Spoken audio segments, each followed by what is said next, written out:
நிறைய பேருக்கு பல் எப்படி விளக்கணுன்றது வந்துட்டு நிறைய சந்தேகங்கள் இருக்குது. அது நான் வந்துட்டு இப்படி விளக்குறேன் அப்படி விளக்குறேன்னு சொல்கிறாங்க. ஆனால் வந்து முக்கால்வாசி பேர் பார்த்தீங்கன்னா எப்படி விளக்குறாங்கன்னா ரைட் அண்ட் லெஃப்ட் யூஸ் பண்ணுறாங்க, இல்லைனா அப் அண்ட் டவுன் யூஸ் பண்ணுறாங்க. ஸோ அந்த மாதிரி பண்ணும்போது அவங்களுக்கே தெரியாமல் பல்லோட தேய்மானங்கள் ஜாஸ்தியாகுது. அதே மாதிரி அவங்க ஈரையும் சேர்த்து இன்ஃபெக்ட் பண்ணுறாங்க. ஸோ இதோட ப்ராப்பர் ப்ரொசீஜர் எப்படி அப்படின்னா நான் உங்களுக்கு எக்ஸ்பிளைன் பண்ணுறேன். ஸோ இதான் ஒரு பல்லோட மாடல், சரிங்களா? ஸோ இந்த பல்லோட மாடல் வந்துட்டு பார்த்தீங்கன்னா இது எப்படி பல் விளக்கணும்னு நான் உங்களுக்கு சொல்கிறேன். இப்போ பல் மேலே வந்துட்டு இப்போ காலையில் எந்திரிச்சோடனே பல் விளக்குறதுக்கு முன்னாடி பல் ஸ்க்ரேப் பண்ணிங்கன்னா ஒயிட் கலர் மாவு மாதிரி பல் மேலே படிஞ்சிருக்கும். அதுதான் வந்துட்டு நம்ம சாப்பாடு பல்லு மேலே தங்கியிருக்குது. ஸோ இப்போ வந்து பார்த்தீங்கன்னா எல்லாம் இப்படி பண்ணுவாங்க.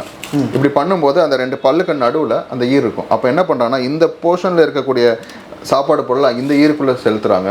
ரிவர்ஸ் பண்ணும்போது இந்த சைடு செலுத்துகிறாங்க. அப்போ அந்த சாப்பாடு பொருள்லாம் ஈருக்குள்ளே போய் சேரும்போது உங்களுக்கு கம் இன்ஃபெக்ஷன் ஆகி பல்லுக்கு நடுவில் சொத்த வருது. ஸோ இப்போ நம்ம நல்லது பண்ணுறோம், ப்ரஷ் பண்ணுறோம் நினச்சிட்டு நம்ம கெடுதல் பண்ணுறோம். ஆமாம், ஓகே. ஸோ அதனால எப்படி அப்புறம் வந்துட்டு பார்த்தீங்கன்னா மேலையும் கீழையும் பண்ணுவாங்க. இப்படி மேலையும் கீழையும் பண்ணும்போது இந்த பக்கம் ஈர் இருக்குல்ல, இது வந்து என்ன ஆகுனா உங்களுக்கு வந்துட்டு ஈர் வந்து உங்களுக்கு வந்துட்டு அடிப்படும். அப்போ வந்து அதுக்கு டேர்ம் பேர் என்ன, ட்ரோமடைசிங் கம்ஸ்ன்னு சொல்லுவாங்க. அதாவது நம்ம ஈரை நம்மளே வந்துட்டு புண்ணாக்கிக்கிறோம். ஓகே, அந்த மாதிரிலாம் பண்ணும்போது தான் உங்களுக்கு வந்துட்டு பல்லேருந்து ரத்தம் வருது. சார் நமக்கு தெரிஞ்சது இந்த ரெண்டு தானே, இது ரெண்டுலையுமே நீங்கள் ஒரு ப்ராப்ளம் சொன்னீங்கன்னா நாங்கள் எப்படி தான் பல் விளக்குறோம்? இப்போ வந்து நான் அதான் சொல்கிறேன் உங்களுக்கு.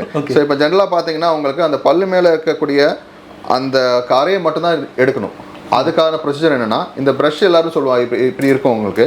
இந்த கீழ் பகுதி இருக்குல்ல, இந்த பல்லுக்கு அந்த ப்ரஷ்ஷில் கீழ் பகுதி இது வந்துட்டு என்னென்னா அந்த ஈர் பகுதிக்கு மேலே இருக்கணும். இப்போ வந்துட்டு மேல் பல்லு கீழ் பல் தனித்தனியாக திறந்து இது பண்ணிவிடுங்க. இப்போ மேல் பல்ல வந்து நீங்கள் க்ளீன் பண்ணுறீங்க அப்படின்னா இப்போ இந்த போர்ஷன் இப்படி வச்சு இப்படி ஸ்க்ரேப் பண்ணணும். மேலேருந்து கீழே, ஆமாம், மேலேருந்து கீழே, மறுபடியும் கீழேருந்து மேலே போகக்கூடாது, மேலேருந்து கீழே பண்ணணும். அதே மாதிரி இந்த பக்கம் இப்படி வச்சு மேலேருந்து கீழே, சரிங்களா? அதே மாதிரி உள்பக்கமும் பண்ணணும், உள்பக்கம் மேலேருந்து கீழே பண்ணணும்.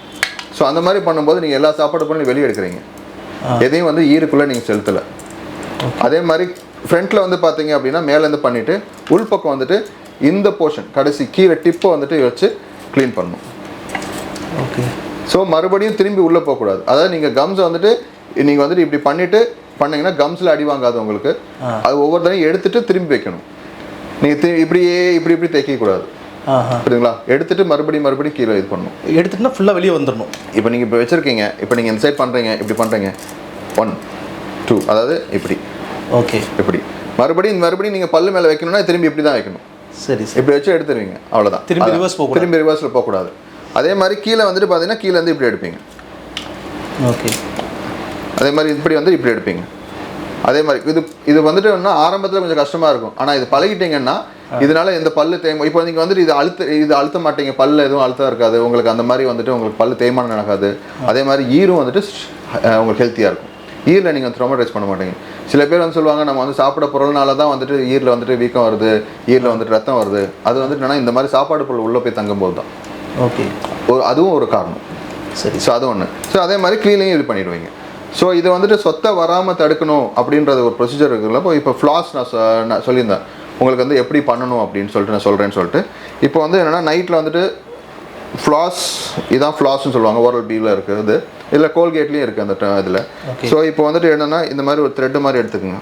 இந்த மாதிரி த்ரெட் இருக்கும் உள்ள. ஓகே, ஸோ அதை கட் பண்ணிவிட்டு ஸோ இப்போ நம்ம வந்துட்டு இப்போ கையில் இப்படி இந்த மாதிரி இந்த விரலில் இது பண்ணிவிட்டு இன்சர்ட் பண்ணிட்டீங்கன்னா இப்போ வந்து ரெண்டு பல்லுக்கு நடுவில் இந்த மாதிரி இன்சர்ட் பண்ணிவிட்டு வெளியே எடுக்கணும். சார் இது நம்மளே ரெண்டு பல்லுக்கு நடுவில் கேப் உருவாக்குற மாதிரி ஆகிடாதா? இல்லை, எல்லா பல்லுக்கு நடுவில் கேப் இருக்கும். ஜென்ரலாக பார்த்தீங்கன்னா எல்லா பல்லுக்கு நடுவில் கேப் இருக்கும். இந்த த்ரெட்டு போயிட்டு வரதுனால இந்த பல் வந்து அதிகமாகாது. இது வந்து என்னன்னா சில பேருக்கு வந்துட்டு இந்த சாப்பாடு பொருள்லாம் சாப்பிட்டுனா இந்த டூத் பிக் வச்சு யூஸ் பண்ணுவாங்க. ஆமாம், அது தவிர்க்கணும். அதுக்கு தான் இந்த ப்ரொசீஜர். டூத் பிக் குச்சி வச்சுலாம் பண்ணக்கூடாது, குச்சி வச்சு பண்ணக்கூடாது. சில பேர் இந்த ஊக்கு யூஸ் பண்ணுவாங்க, குச்சி யூஸ் பண்ணுவாங்க. அது பண்ண என்ன ஆகும்னா அந்த கேப் அந்த உள்ளே வந்துட்டு போகும்போது அந்த கேப் இன்னும் அதிகமாகும். சரி, அப்போ ஈர் வந்துட்டு இன்னும் கீழே இறங்கிடும். ஈர் வந்துட்டு இந்த எல்லா பல்லுக்கு நடுவில் இருக்குல்ல, அது வந்துட்டு அந்த குச்சி வச்சு குத்தும்போது அந்த ஈர் வந்து கீழே இறங்கும், இன்னும் அந்த கேப் ஜாஸ்தியாகும்.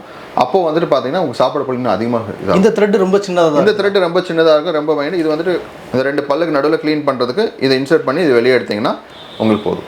சரி, இது எல்லா பல்லுக்கு நடுவில் ப்ரஷ் பண்ணும்போது பண்ணணுமா இல்லை எப்பயாவது இதை பண்ணி சுத்தம் பண்ணிக்கணும்? டெய்லி நைட்டு பண்ணிக்கலாம். நைட்டு படுக்க போகிறதுக்கு முன்னாடி ப்ரஷ் பண்ணிவிட்டு, ஏன்னா வந்துட்டு நீங்கள் ப்ரஷ் பண்ணுறீங்கல்ல, இப்போ நீங்கள் ப்ரஷ் பண்ணுறீங்கன்னா இந்த பிரிசில்ஸ் வந்து ரெண்டு பல்லுக்கு இடையில போகாது. ஓகே, ரெண்டு பல்லுக்கு இடையில போகாது. அப்போ இப்போ நீங்கள் உள்பக்கம் ப்ரஷ் பண்ணும்போது 2 பல்லுக்கு இடையில போகாது. 2 பல்லுக்கு இடையில இருக்கக்கூடிய சாப்பாடு பொருள் தங்கியிருக்க சாப்பாடு பொருளை நீங்கள் எடுக்கணும் அப்படின்னா இந்த ஃப்ளாசிங் தான் ஒரே டெக்னிக். இது ஃபுல்லாக பண்ணணுமா? இல்லை ஃப்ரண்ட்டில் இந்த மாதிரி பண்ணால் போதுமா? இல்லை பின்னாடி எல்லா பல்லையும் பண்ணணும். எல்லா பல்லையும் பண்ணுறது பெட்டர். ஓகே ஓகே சரி சார், தேங்க்யூ சார். ஏன்னா எல்லாத்துக்குமே இது பெரிய குழப்பமாக இருக்குது. ஏன்னா நான் இதுதான் ஃபஸ்ட் டைம் இந்த மாதிரி பார்க்குறேன், எப்படி ப்ரஷ் பண்ணணும் அப்படின்னு. இதுதான் சார் ஆக்சுவல் டெக்னிக். அவ்வளோதான். இது பண்ணிட்டா நம்ம வந்து க்ளீன் பண்ணணும் போகணும் செய்ய அவசியமே கிடையாது. சாப்பாடு பொருள் தங்காது, இது பண்ணாது. உங்களுக்கு ப்ராப்பராக ப்ரஷிங் பண்ணாவே நீங்கள் டாக்டர்கிட்ட போயிட்டு நீங்கள் மறுபடியும் க்ளீன் பண்ணணும் செய்யணுன்றது அவசியமே இருக்காது. Okay sir, thank you so much. Thank you sir, thank you so much.